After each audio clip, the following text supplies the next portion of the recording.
Mason cemiyetinden teklif geldi hünkârım. Benim onlara katılmamı istiyorlar. Ağabeyim Murat Efendi'yi de kandırmışlardı paşa. Onu da Mason cemiyetine üye yaptılar. Ardından da tahta çıkarmak için ihtilal. Ağabeyim tahta çıktıktan sonra dua ettim. Onun bu devleti idare etmesinin zararları olacaktı. Masonların arzularını kabul etmek zorunda kalacaktı. Şükür ki sıhhati el vermediğinden tahtı bırakmak zorunda kaldı. Ve siz Haşmet Mahaplarına taht nasip oldu. Vallahi de billahi de Murat Efendi Masonlara kapılıp gitmeseydi saltanatı kabul etmezdik. Hünkârım, ben bu masonların tekliflerini hemen reddettim. Hayır Mahmut Paşa, kabul edeceksiniz. Kabul edip devletimiz hakkında alınan kararları bize ileteceksiniz. Bu vazifeyi de kimseye açmayacaksınız. Sadece siz ve ben bileceğim. Emredersiniz hünkârım. Lakin bu iş ortaya çıkarsa ben hainlikle yaftalanırım. Gerekirse öyle olacak paşa. Parvus'un ölümünden sonra masonları cepheye sürdüler. Onlar içinde olursanız hep bir adım önde oluruz. Siz bizim Truva atımız olacaksınız. Emredersiniz.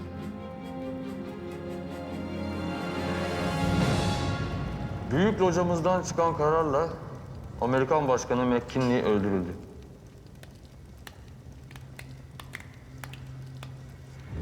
Bütün biraderlerimi tebrik ediyorum.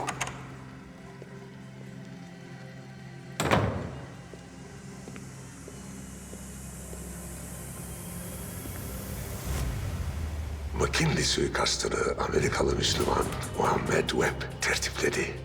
Kuelim Abdullah'ın Amerika'ya gönderdiği Müslümanlar da gönüllü olarak bu suikasta destek oldu. Silah Muhammed Webb'in evinden çıktı.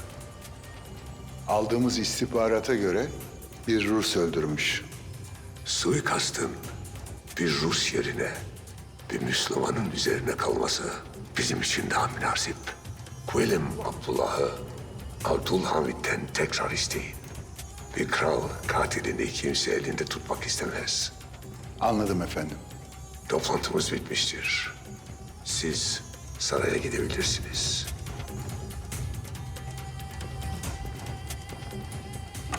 Abdülhamit, Kulyum Abdullah'ı kurtarmak için mutlaka hamle yapacaktır. Paşa biraderlerimiz de Abdülhamid'e bu kararı almak için yol göstereceklerdir. Abdülhamid, Abdullah'ı korurken İngilizler ölüm emrini verecek.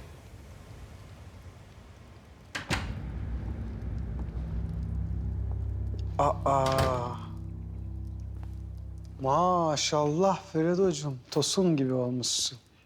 Yokluğumda başka birini işe aldığınızı öğrendim paşam. İşimi kaybetmemek için hemen çalışmaya başladım. Vallahi de billahi de Ferido'cum, senin burada çalışmadığın gün hepimizin kovulduğu gündür. Ferido'cum, bir Can Efşanları çağırır mısın içeriye? Kızıl, kanunlarımızı beğendiler mi? Dün gece her yere dağıttım paşam. Ses etmediler ama kabul de etmediler. Edecekler Kızıl, edecekler. Oo, hoş gelmişsiniz. Buyurun. Camgöz. Havadisin varmış. Var paşam, var. Biz dün hastane işleriyle uğraşırken Luka limana çökmüş. Ne demek çökmüş? Liman kahyasından limanın kontrolünü almış. Her yere adamlarını dikmiş. Devletin limanına nasıl çöküyor bu adam? Çöker Söğüt. Çöker. Siz sanırsınız ki devlet her şeyi kontrol altında tutmak ister. Ya ne ister paşam? Devlet bazı alanları bilerek kontrol etmez Meyit Efendi. Luka dediğimiz adam limanın gömürüne değil ki, kahyalığına çökmüş. Limanlarda kahya teşkilatları olur. Bu teşkilatlarda giren çıkan mallar için ikinci bir gümrük gibidir. 15 yıldır Kastamonuların elindeydi. Hünkârımızın emriyle zaptiyeleri görevlendirsek. Bu iş devletlik iş değil ki Söğütlü. Devlet limanın gümrüğüne bakar. Limanın arka sokaklarındaki meseleler ise İstanbullular bakar. Onun da kendi içinde kendi kaideleri, kendi kuralları vardır. Bir adam gelip sizin teşkilatınıza çöküyorsa ve siz de buna müsaade ediyorsanız eğer... ...sonrasında vay efendim devlet gelsin bizim aramızdaki bu meseleyi çözsün. Olmaz. Peki Luka bunu neden yapmış olabilir paşam? Zeytin ticareti için sokakları tutmak istiyor. Kızıl, sen en sağlam adamlarımızı topla. Gece en sakin vakitte limana gideceğiz. Emredersiniz paşam. Çamgöz, sen de şu eve aldığımız zavallı kızcağız İrina, bir sorup soruşturur musun? Nereye gitmiş, nerededir? Emredersiniz paşam.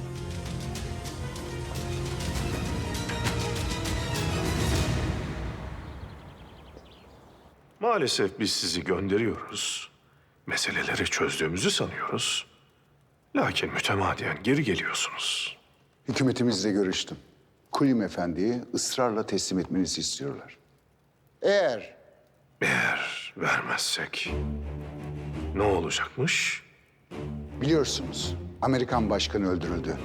Eğer Kulim Efendi'yi vermezseniz Amerikan başkanını öldüren silah Kulim Efendi'nin arkadaşı Muhammed Beb'in evinden çıkacak. Artık yaptığımız hamleler hükümetinizin nizamını nasıl bozduysa... ...diplomasinin usullerini dahi unutmuşsunuz. Yani diyorsunuz ki... ...Muhammed Web'i Amerikan başkanını öldürmekle suçlayacağız. Ben sadece olacakları söylüyorum. Ben de size olacakları söyleyeyim. Londra'da belki yıllarca müreffeh olarak yaşayacaksınız. Paranızla, şirketlerinizle her şeyi idare ettiğinizi sanacaksınız. Lakin gün gelecek, İslam'ın hakikatleriyle yüzleşen İngilizler hak din olan İslam'ı seçecekler. İşte o vakit sonsuza kadar çökecek olan sömürge nizamınızın altında kalacaksınız. Lakin ondan evvel yapacağımız hamleyle bu arzusundan vazgeçecek hükümetiniz. Sefir Efendi, Müslümanlar sizin ilminizi takdir etseler dahi hiçbir vakit irfandan nasibinizi alamayacağınızı biliyorlar.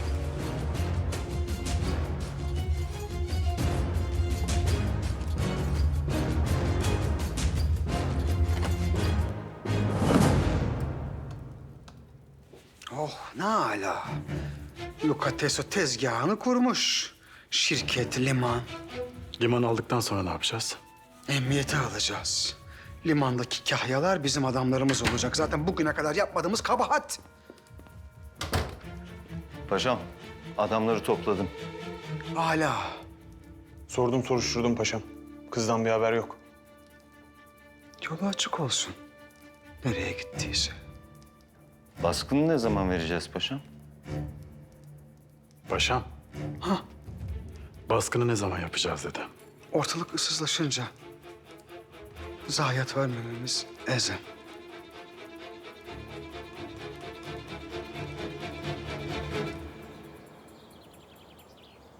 Paşalar, vaziyet malumunuz. İngilizler bizden dostumuzu isterler. Bir karşılık vermek lazım gelir. Ne yapabiliriz paşa? İngilizlerin en çekindikleri şey gazeteler. Ne güzel söylediniz. Hünkârım, gazetelerdeki havadislerden korkar İngilizler. Liverpool'daki Müslümanlar bir nümayiş yapsalar, seslerini duyursalar... En doğrusu. Neticede bunlar İngiliz vatandaşı Müslümanlar. Nümayiş yapmada hakları var. Mümkündür. Hem İngilizler bu nümayişin gazetelere çıkıp sömürgelerindeki Müslümanların işitmesinden tedirgin olurlar. Bu yüzden taleplerini geri çekeceklerdir. Tahsin Paşa, haber salın. Kardeşlerimiz için seslerini duyursunlar. Emredersiniz hünkâr.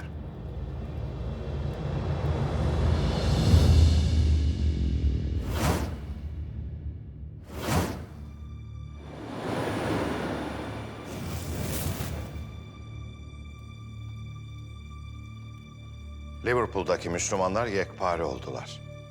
Britanya hükümetinin baskısına karşı baş kaldırdılar.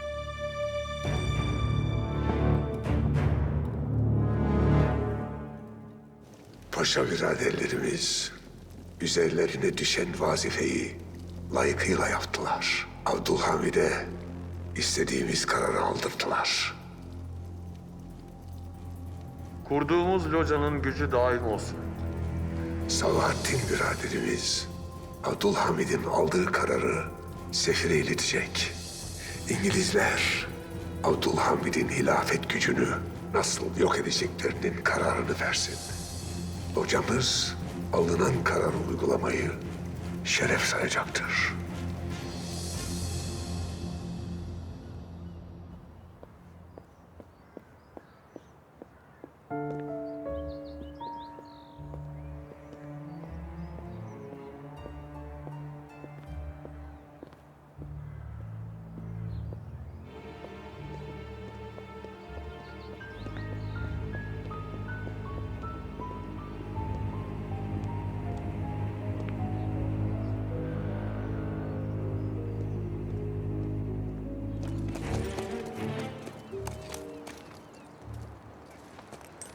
Atımı hazırlayın.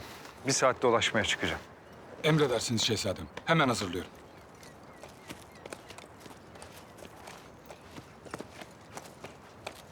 Yoksa gezintiye mi çıkacaksınız? Evet. Ben de atlara bakmaya gelmiştim.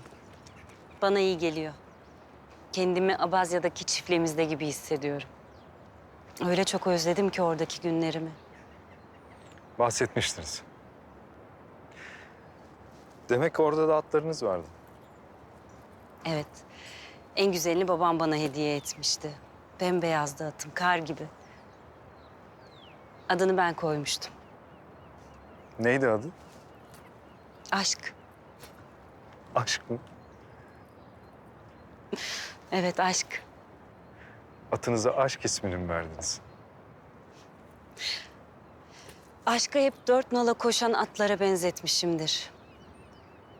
Ne dizginden anlar, ne söz dinler.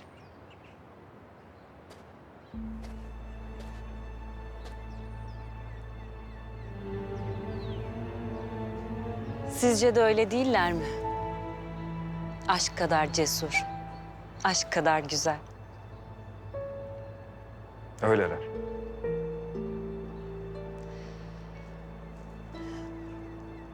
Bana bir söz vermiştiniz. Dilediğim vakit atlardan bir tanesini benim için hazırlatabileceğinize ve binebileceğimi söylemiştiniz. Elbette. Ne zaman isterseniz. Şimdi Şimdi mi? ben de şimdi sizinle gelebilirim.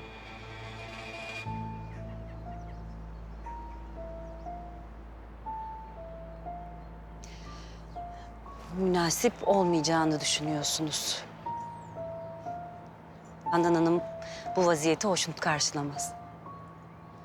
Maalesef size hiç itimadı yok. Ne yazık. Kendisinin izni olmadan benimle birlikte küçük bir at gezintisi bile yapamıyorsunuz. Mühim değil. Anlıyorum sizi. Ben başka vakit tek başıma çıkabilirim. Efsun Hanım. Evet.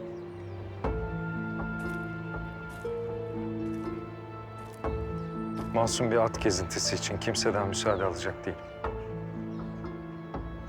Size de at hazırlasınlar. Bana eşlik edebilirsiniz. Efsun Hanım'a da bir at hazırlayın. Emredersiniz şehzadem.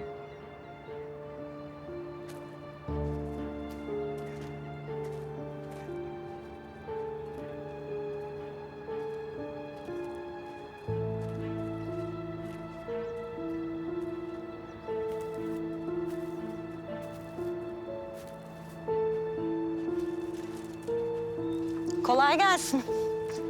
Mehmet Selim Şehzademize mi hazırlıyorsun bu atı? Evet. Peki öbür atı kime hazırladın? Efsun Hanım da şehzademizle beraber ata binmek istedi. Onun için hazırladım.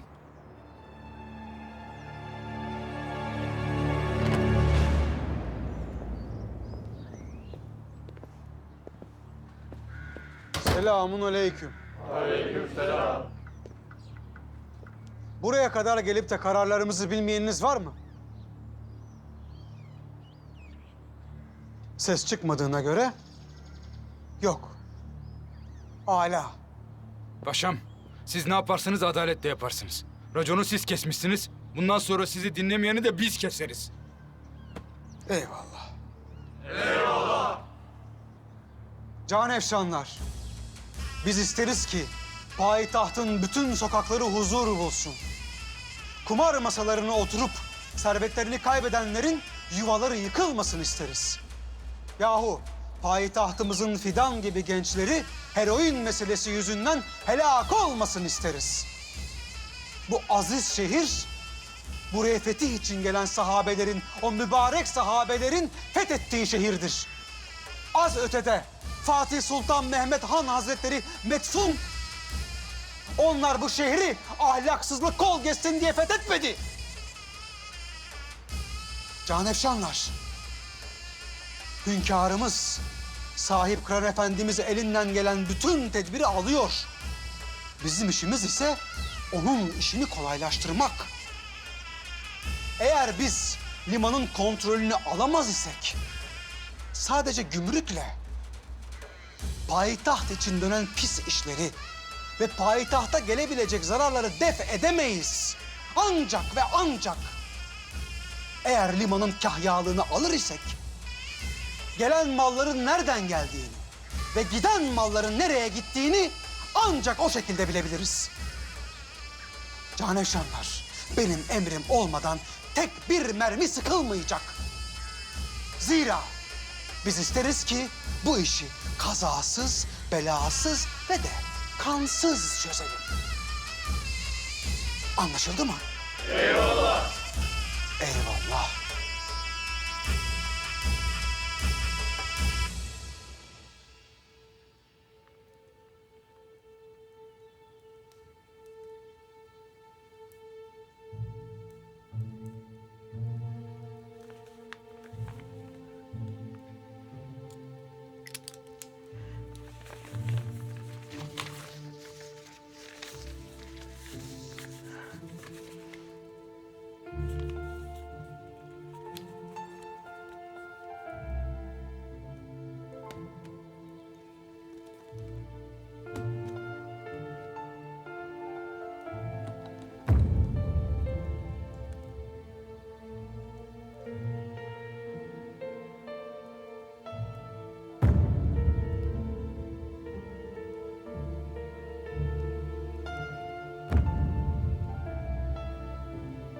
Seni sevdim. Çok sevdim.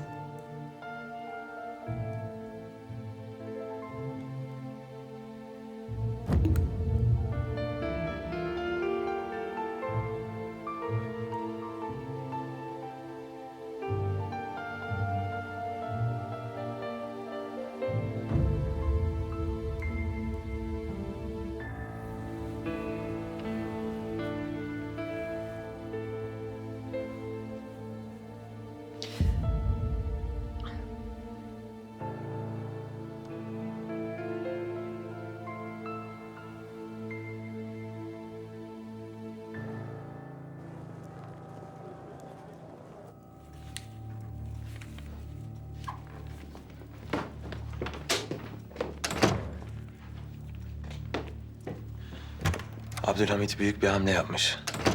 İngiltere'nin kalbinde bir Müslüman nümayişi.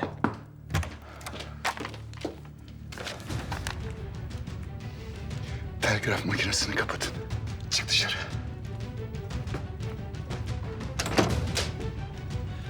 Artık hiçbir sömürgenizi eskisi gibi hükmedemeyeceksiniz. Hindistan'daki Müslümanlar da ayaklanmak üzere. Liverpool'daki nümayiş onlara cesaret verdi. İşittiğime göre Afrika'daki Müslümanlar da ayaklanmak üzere. Mason locasına ilan edin. İngilizler karar verdi. Abdülhamit'in öldürülmesi halinde... Çık dışarı!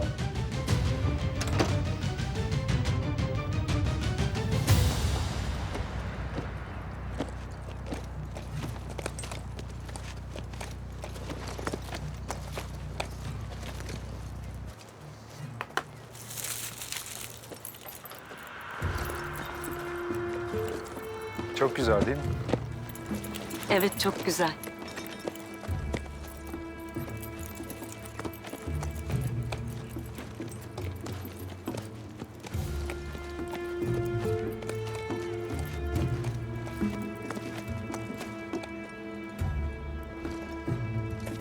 Gidelim mi? Gidelim.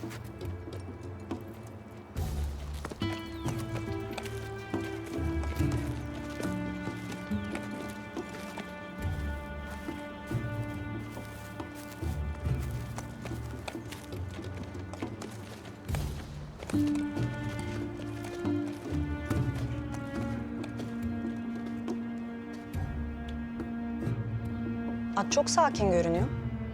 Yarım saat sonra görsen onu. En iyi binici bile üstünde duramaz.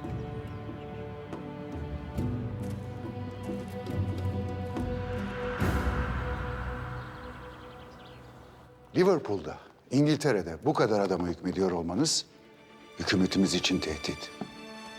Eğer hükümetiniz iftira atmazsa, bundan önce olmadığı gibi bundan sonra da tehdit olmaz. Kulim Efendi hakkındaki bütün suçlamaları geri çekiyoruz. Sadece suçlamaları çekmenizi değil, tam manasıyla bir koruma da istiyoruz. Liverpool'daki camilere saldırılar düzenlenmeyecek. Müslümanların huzurlu bir şekilde ibadet etmeleri sağlanacak. Nasıl ki biz burada kiliselerde huzuru sağlıyorsak, siz de orada, camilerde huzuru hakim kılacaksınız. Peki, sizin dediğiniz gibi olacak. Biliriz ki siz bu meselenin peşini bırakmayacaksınız. Lakin biliniz ki devam ederseniz Afrika'daki, Hindistan'daki Müslüman kardeşlerimizle karşı karşıya kalacaksınız. İzanınız kabul etti mi?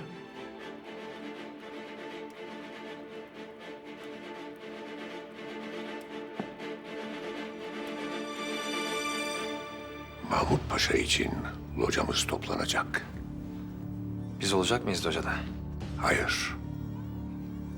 Sahte bir loca kurulacak. Umarım Peder Bey şüphelenmez. Ona çok büyük bir jurnal vereceğiz. Aldığı jurnaldan başka bir şey düşünemeyecek. Sefir'den haber var mı? Çok gergindi. Planımız saat gibi işliyor Sabahattin. İngilizler müsaade verdi. Abdülhamid'in canını alacağız.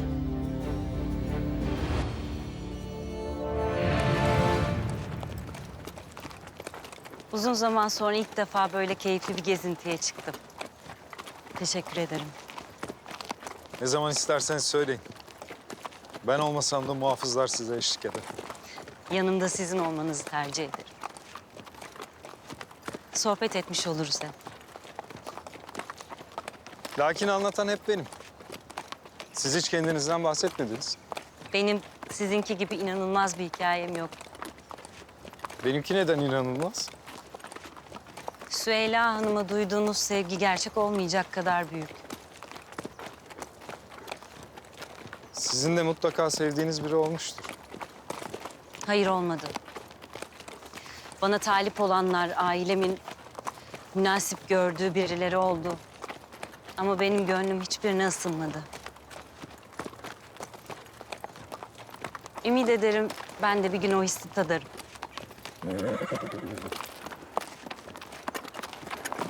Oh! Hey, dur! Dur kızım, dur! Oh!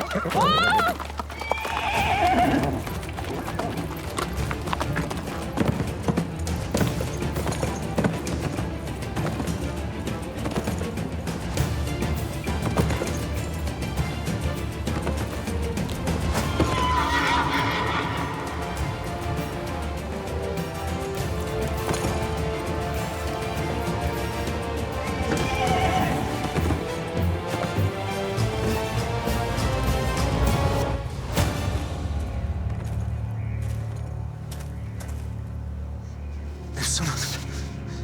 Efsun Hanım. Hayır. Hayır.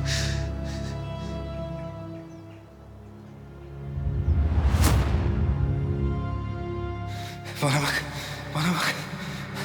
Süheyla.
Bu sandalye boş olduğuna göre benim yerim burası herhalde.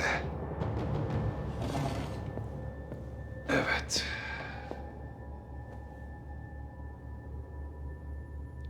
Mahmut Paşa da artık Mason kardeşlerimizin bir parçası oldu. Geçen toplantımızda aldığımız karar, Büyük Locamız tarafından tasdik olundu. Kardeşiz diyorsunuz, lakin ben hiçbirinizin yüzünü göremiyorum. Bu toplantılar hep böyle mi sürüp gidecek? Hepimizi kainatın ulu mimarı görüyor. Canım, kainatın ulu mimarı hepimizi görüyor. Ama ben sizi göremiyorum, onu diyorum. Gizlilik locamızın en mühim kuralıdır. Madem öyle kurallara uyacağız. Özür diliyorum. Buyurun, devam edin. Kararımızın payitahtta ve tüm dünyada sevgi ve hoşgörüyü tekrar tesis edeceğine inancımız tamdır. Şimdi ben daha önceki toplantılarda bulunamadığım için alınan kararları da bilemiyorum. Eğer daha önceki toplantılarda aldığınız kararları bana da söyleyebilirseniz, ben de kendi fikirlerimi size söylerim ki bence bu daha da faydalı olmamı sağlayacaktır. Böyle düşünüyorum yani. İnsanlık barışının önünde mani olarak gördüğümüz Sultan Abdülhamid'i Büyük Locamız ortadan kaldırmaya karar verdi. Size aldığımız kararın büyük üstadlar tarafından tasdik olunan vesikasını veriyoruz.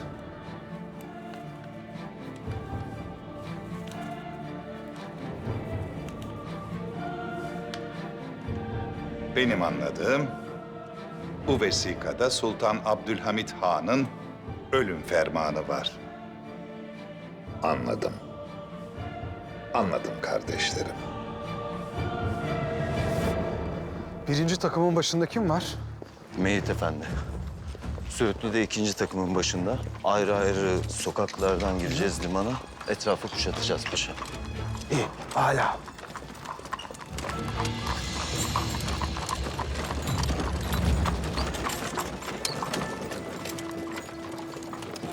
Kızım, siz limana gidin. Ben geliyorum.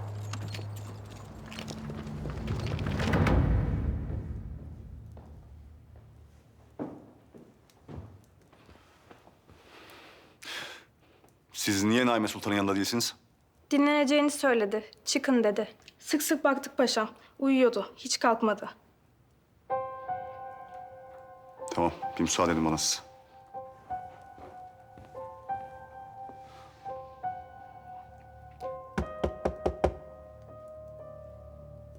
Sultanım.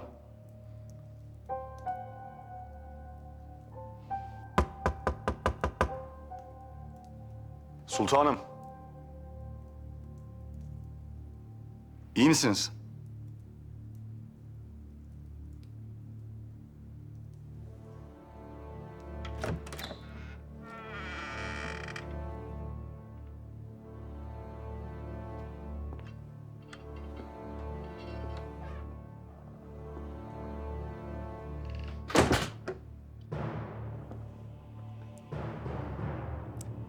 Naime.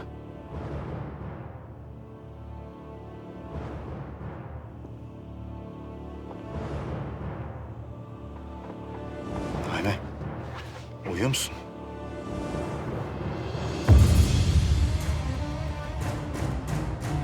Naime.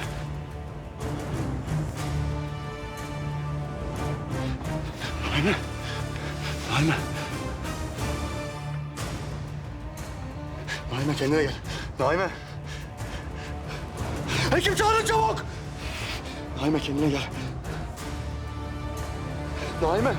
Naime aç gözlerini. Naime.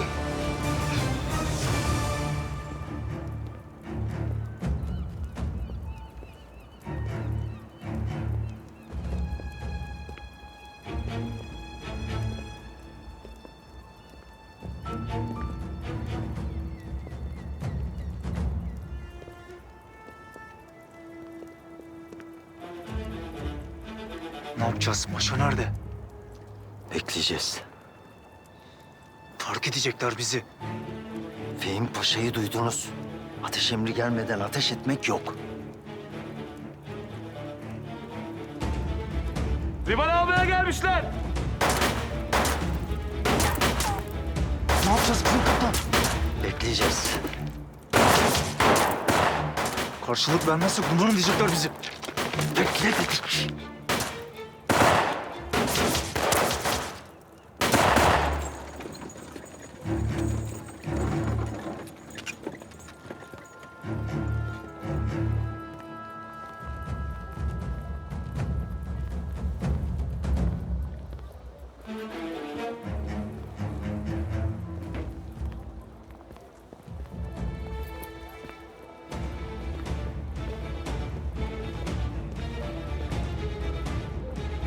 İrena. Kimsiz? İrena. Kim?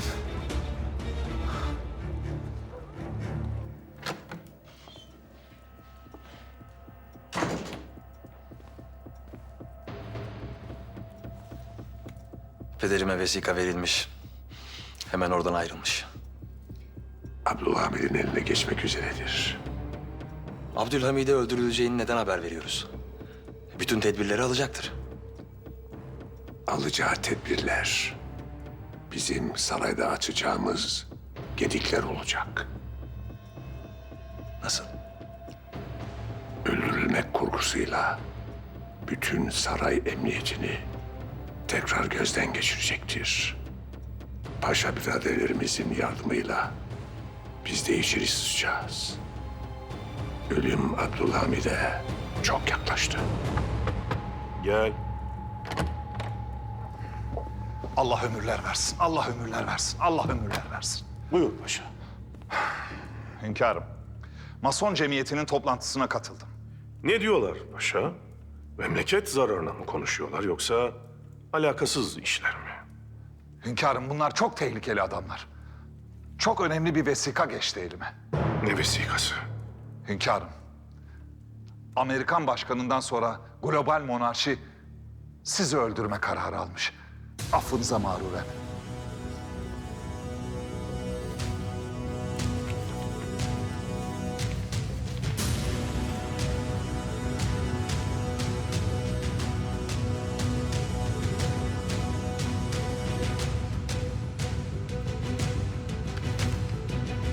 Tahsin Paşa.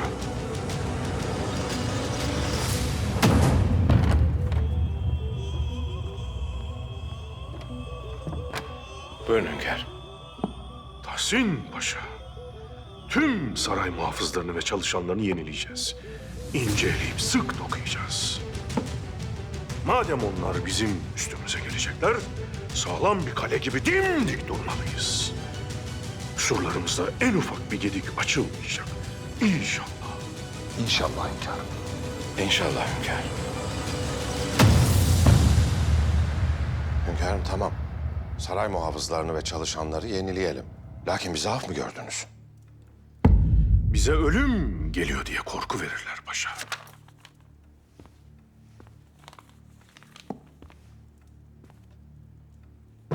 Hünkârım bu nasıl olur? Bizim ölüm fermanımızı imza etmişler. Bugüne kadar bizim için mecmualarda çizilen, dar ağacına çıktığımızı, cellatların elinde parçalandığımızı gösteren resimler hep onların hayaliydi. Allah'a şükür ki düşman bizim ölmemizden medet umuyor ki başımıza silah dayalı resimleri mecmualara basıyorlar. Hünkârım, neden şükrettiniz? Devlet ve millet düşmanlarının bize hücum etmesine şükrediyorum paşa. Demek ki doğru yoldayız. Unutmayınız, bir idarecinin devlet düşmanlarınca sırtı sıvazlanıyorsa, bu o kişide düşmanların gördüğü zaaf yüzündendir. O kişinin yükselmesi düşmanın işine gelecektir. Biz de hamd ederiz ki devlete düşman olanlar bize de düşman. Demek ki doğru yoldayız. Hünkârım, bir sultanın öldürülme emrini nasıl çıkartırlar? Nasıl cüret ederler? Suikastler çağı başlamıştı. Sıra bize geldi paşa. Locadaki paşaların Abdülhamit'e ihanet edeceklerini sanmıyorum. Mason locasında 33. dereceye erişen biraderlerimiz hayatlarını üstadlarına bağışlamış olur. İsteğimizi yerine getirmezlerse canlarını kurban etmek zorunda olduklarını biliyorlar. Bunu benim de öğrendiğim iyi oldu. Paşa biraderlerimizden ne isteyeceğiz? Abdülhamid'e öldürüleceğini söyledik. Saray emniyeti tekrar gözden geçirilecektir. Biz de suikast yapmak için lazım olan adamlarımızı paşa biraderlerimiz sayesinde saraya sokacağız. Abdülhamid'e kurşun atacak kadar yaklaşmak imkansız. Yanına bir tek Osman Paşa silahıyla girebiliyor. Kurşun öldürmenin onlarca çeşidinden sadece biri. Biraz daha sabret. Yakında öğreneceksin. Dünyanın en mükemmel suikast tertibini kurdum. Abdülhamid'i ölüme götürecek yolu öğrenmeyi sabırsızlıkla bekliyorum. Müsaadenizle.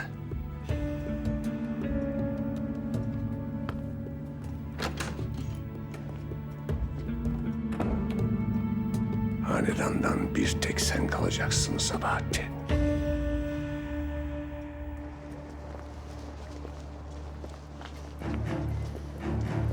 Fehim Paşa'nın emrini beklerken neredeyse ölecektik. Fehim Paşa nerede? Bizi çatışmanın ortasına atıyor. Emrimi bekleyin, kurşun sıkmayın diyor. Kendisi yok oluyor. Bu bizim öldüğümüz demek değil mi Kızıl Kaptan? Ne deseniz haklısınız. Racon bozuldu Kızıl. Racon bozuldu doğru. Bizi çatışmaya gönderen arkamızda duracaktı. Biz artık Fehim Paşa'yı tanımayız. Kanun koymayı biliyor, lakin racona uymuyor. Kafanız varsa siz de çalışmayın. Adam doğru söyler. Karar sizindir. Racon bozuldu. Biz de sizinleyiz kardeşlerim. Her ne yapacaksak beraber yapacağız. Fehim Paşa'yı bulup raconu bozduğu için yollarımızın ayrıldığını söyleyelim. Eyvallah.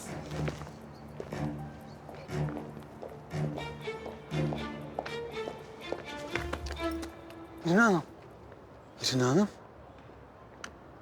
Nereye kayboldunuz öyle sessiz sedasız? Sizin yanınızda durmak istemedim. Neden yahu? Size iyilikten başka ne yaptık ki biz? Kurallarınız, silahlarınız. Bunlar bana göre değil paşam. Şöyle yapalım ister misiniz? Bir yerde oturup kahve içelim ve bu konuları öyle konuşalım. Hem sizin gidecek yeriniz var mı? Gerçi şöyle bir bakıyorum da o kız gitmiş.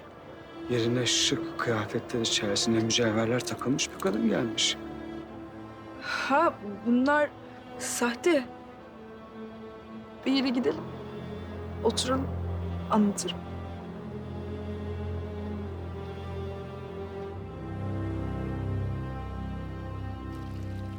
Artık yeni tertipleri bu.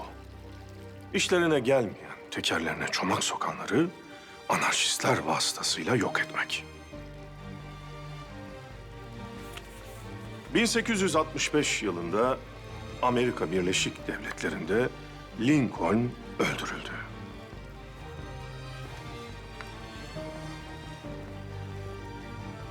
Harkov valisi Prens Kropotkin anarşistlerin elinden kaçamadı. Öldürüldü.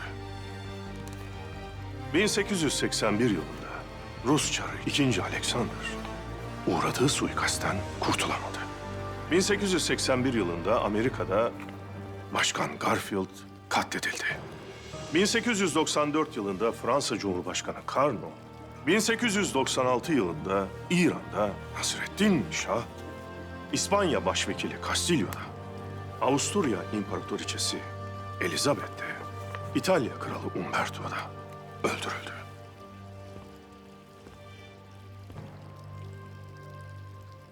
Şimdi de McKinley.